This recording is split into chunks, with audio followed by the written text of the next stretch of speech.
Good evening সবাইকে। আরেকটা blog নিয়ে তোমাদের কাছে চলে এসেছি। আমি লিপসের ব্লগে তোমাদের সবাইকে স্বাগত। আজকে যে রেসিপিটা তোমাদের সাথে শেয়ার করছি সেটা হচ্ছে এগ মাঞ্চুরিয়ান। আর আজকে সানডে স্পেশাল তো কিছু হতেই হবে, ওই জন্য বানিয়েছিলাম এগ মাঞ্চুরিয়ান। তো পুরো ব্লগটা দেখার জন্য অনুরোধ রইল। কিভাবে বানিয়েছি পুরোটাই তোমাদের সাথে শেয়ার করব। আর খেতে কিন্তু অসাধারণ হয়েছে, পোলাও বা ফ্রাইড রাইসের সাথে কিন্তু এটা অসাধারণ লেগেছে খেতে। হ্যাঁ, তোমরা চাইলে কিন্তু ডিনারে বা সকালবেলা এটাকে পরোটার সাথেও সার্ভ করতে পারো। চলো এবার দেখিনি পুরো রেসিপিটা কিভাবে বানিয়েছি আমি এগ মাঞ্চুরিয়ান। তো এখানে প্রথমে আমি ডিমটাকে সিদ্ধ করে নিয়েছি, দুটো ডিম আমি সিদ্ধ করে নিয়েছি। তোমরা চাইলে বাড়িতে যদি মেম্বার বেশি থাকে তোমরা চাইলে 4টে ডিমও নিতে পারো। আমি এখানে দুটো ডিম নিয়েছি, যেহেতু আমরা 3 জন সেহেতু দুটো ডিম নিয়ে আমি স্লাইস করে নিয়েছি। এভাবে করে স্লাইস করে নিতে হবে ডিমগুলো। হ্যাঁ, আরেকটা কথা, আমি এখানে হাঁসের ডিম নিয়েছি, তোমরা চাইলে কিন্তু মুরগির ডিম দিয়েও করতে পারো। আর এখানে নিয়ে নিলাম আরেকটা পাত্রে 3 থেকে 4 চামচ মতন কর্নফ্লাওয়ার, তাতে দিয়ে দিলাম স্বাদ মতন নুন, একটু গোলমরিচ আর একটু কাশ্মীরি লঙ্কার গুঁড়ো। এই পুরো জিনিসটা ভালো করে মিশিয়ে নিতে হবে। মিশিয়ে এটার ভেতরে জল দিয়ে একটা ব্যাটারের মতন আমি তৈরি করে নেব। কেন কি এই ডিমগুলো আমাকে ভাজতে হবে। অলরেডি ফ্রাইং প্যানে আমি তেল বসিয়ে দিয়েছি। এবার ডিমগুলোকে ওপরে কোটিং করে আমি ভাজতে বসিয়ে দেবো। চলো এবার ডিমগুলো ভেজে নিই।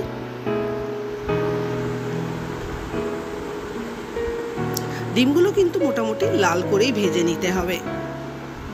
এটা পুরোটাই কিন্তু রেস্টুরেন্ট স্টাইলের একদম এগ মাঞ্চুরিয়ান হয়েছিল, খেতে অসাধারণ হয়েছিল।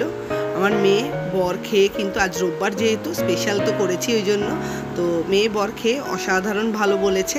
হ্যাঁ, আমি এটা ফ্রাইড রাইসের সাথে পরিবেশন করেছি, তোমরা চাইলে পোলাওয়ের সাথে বা পরোটার সাথেও কিন্তু খেতে পারো। তো মোটামুটি ভাজা হয়ে গেছে লাল করে, তো এগুলো তুলে নিলাম। আর পুরো তেলটা একটু কম তেলে এটা করলেই বেটার লাগে। আর এখানে রসুন আমি ফোড়ন দিয়ে দিয়েছি, সেটাকে একটু ভেজে, আর তার সাথে কাঁচা লঙ্কা অল্প কুচি, আর ক্যাপসিকাম আর পেঁয়াজ কুচি, পেঁয়াজগুলো এভাবে দিতে হবে। আর যেহেতু মাঞ্চুরিয়ান সেহেতু মাঞ্চুরিয়ান সস আমি এর ভেতরে দিয়ে দিলাম, চিলি মাঞ্চুরিয়ান সস। তার সাথে দিয়ে দিচ্ছি টমেটো সস। হ্যাঁ, তোমরা চাইলে ঝাল যেরকম খাও সেরকম অনুসারে চিলি সসটাও এর সাথে অ্যাড করতে পারো। আর এর সাথে দিয়ে দিলাম 1 চামচ সয়া সস আর 1 চামচ মতন ভিনিগার। পুরো জিনিসটাই কিন্তু ভালো করে এই ক্যাপসিকাম পেঁয়াজ এগুলোর সাথে মিশিয়ে নিতে হবে। একটু মেশানো হয়ে যাওয়ার পর একটু ফ্লেভারটা বেরোলে তার সাথে দিয়ে দিলাম কর্নফ্লাওয়ার গুলে। হ্যাঁ, এবার ঝোল যেবার বা গ্রেভি যেরকম খাও সেরকম দেবে।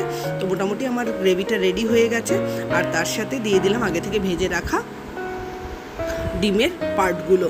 তো একটু নেড়ে চেড়ে আমি কিন্তু কিছুক্ষণ রেখে দেবো যাতে মশলাটা ডিমের ভেতরে ঢোকে। তো মোটামুটি আমার রেডি হয়ে গেছে, এবার নামিয়ে নেওয়ার পালা। হ্যাঁ, গরম গরম খেতেই যেন এটা বেশি ভালো লেগেছে। তো তোমরাও একবার চাইলে কিন্তু ট্রাই করে দেখতে পারো। অবশ্যই আমাকে জানাবে ট্রাই করলে যে কেমন হয়েছে। চলো এবার সবাইকে দিয়ে দিই সানডের দুপুরবেলা গরম গরম ফ্রাইড রাইসের সাথে। চলো এবার এই যে দেখতেই পাচ্ছ ফ্রাইড রাইসের সাথে দিয়ে দিয়েছি। ব্লগটা কেমন লাগলো অবশ্যই জানিও। সবাই ভালো থাকো, সুস্থ থেকো। ভালো লাগলে একটা লাইক অ্যান্ড সাবস্ক্রাইব করে দিও।